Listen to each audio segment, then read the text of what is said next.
Are they racist cops or are they not racist cops? I'm Drew Breasy, and this is my masterclass.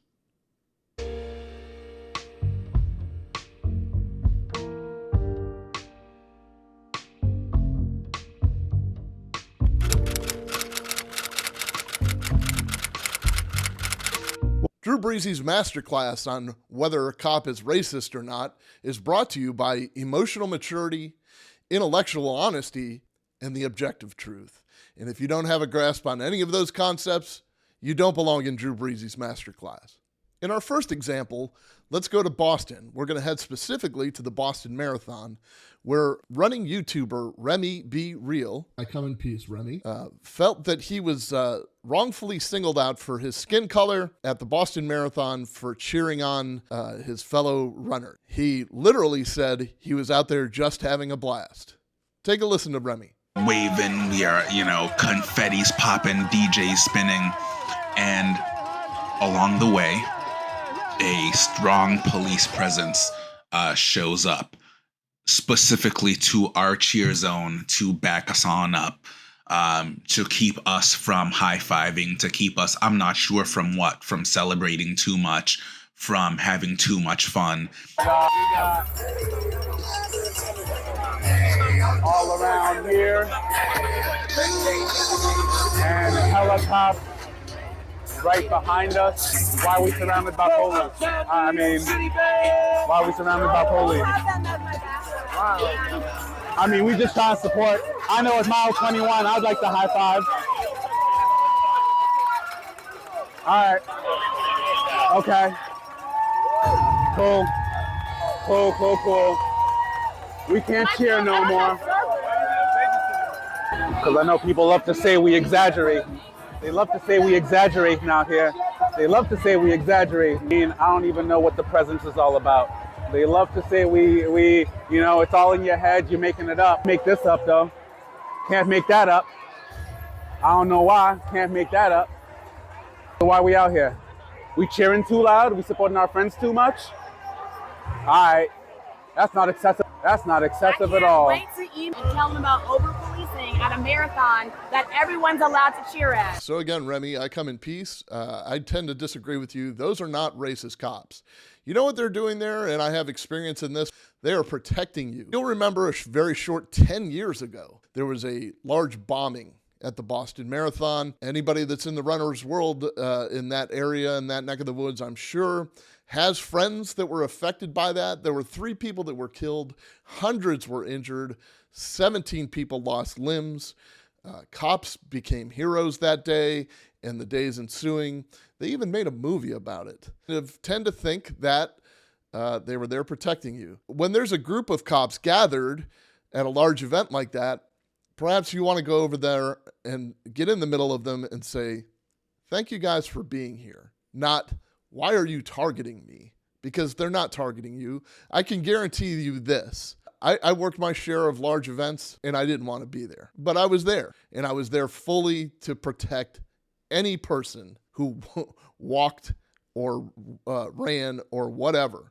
The fact that those police officers are there and are targeting you and your group specifically because you're too loud in cheering, that's tone deaf at best. You even said in your video that 21 is a common mile for people to gather. So they showed up in presence to make sure that nobody set out a pressure cooker bomb. So in our second example, we're going to go to McCurtain County, Oklahoma, where the sheriff there, his name is Kevin Clardy, is under fire for taking part in a conversation in the room of commissioners. He also had one of his captains in the room with him, or an investigator, and a jail administrator who was in the room with him as well.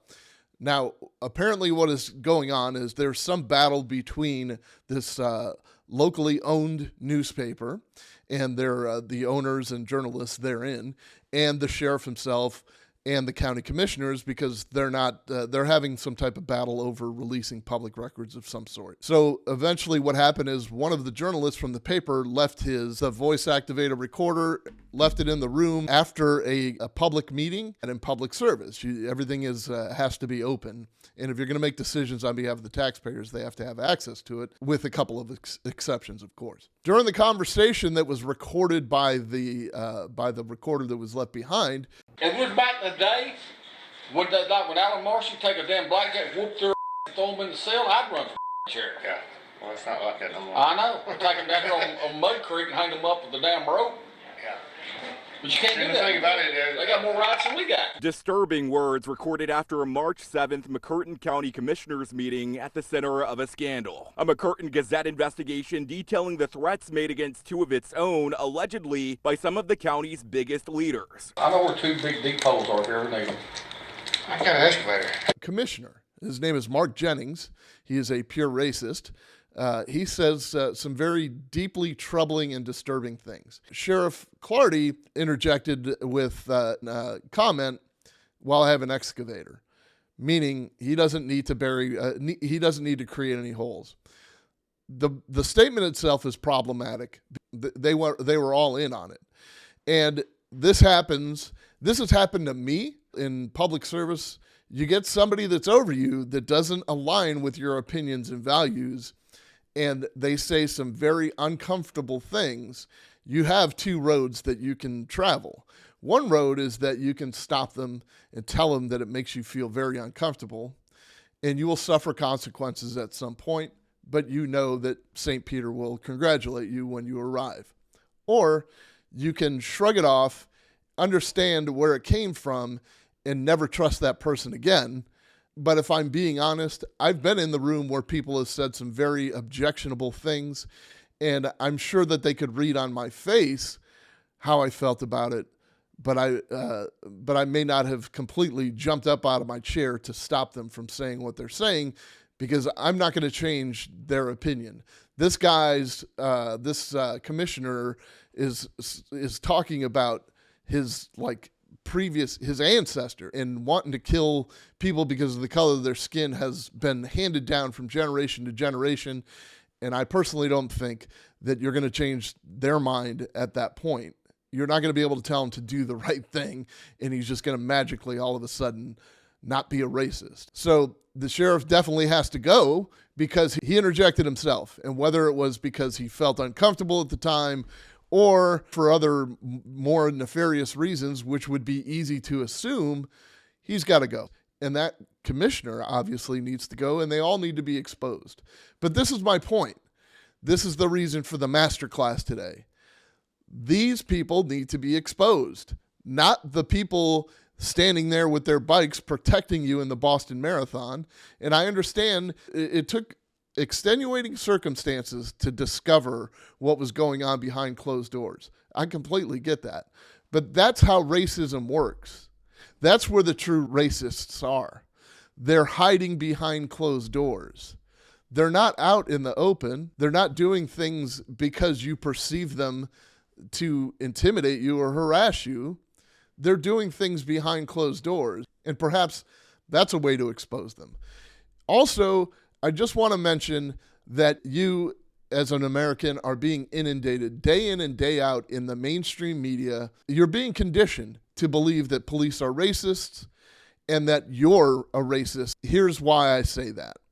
Take a look at these two headlines back to back from CNN. One of them describes the young man that was tragically shot, and it covers the race and sex of the man that shot him, and of course the race and sex of the young boy that was shot. He was not killed, thank God, but it's all covered in the headline, and it's covered extensively in the story. So it's painting a picture to the viewer that this is racially motivated. There's no evidence to indicate that in the story. However, that's what they're trying to paint for you. Then let's look at the same CNN.com.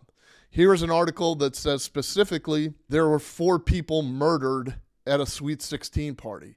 It doesn't discuss the race of the people that were killed, and it doesn't discuss the race of the people that shot them. Well, it turns out 2 black males were arrested for shooting and killing 4 people. Black males killing black males is not headline worthy. An old white man killing a black man, well, it's 2024 and we're coming up on election season. Therefore, it is headline worthy, and we need to make inferences that it's racism. Stop doing that. Shut off your TVs. Don't pay attention to what's being told to you. Pay attention to what's happening around you. And if what's happening around you are a bunch of cops who are gathered to protect all people who are in attendance of a place that previously has had a terrorist attack, you're not intellectually honest enough to say that this is not racism. I'm Drew Breasy, and I'm entitled to my opinion.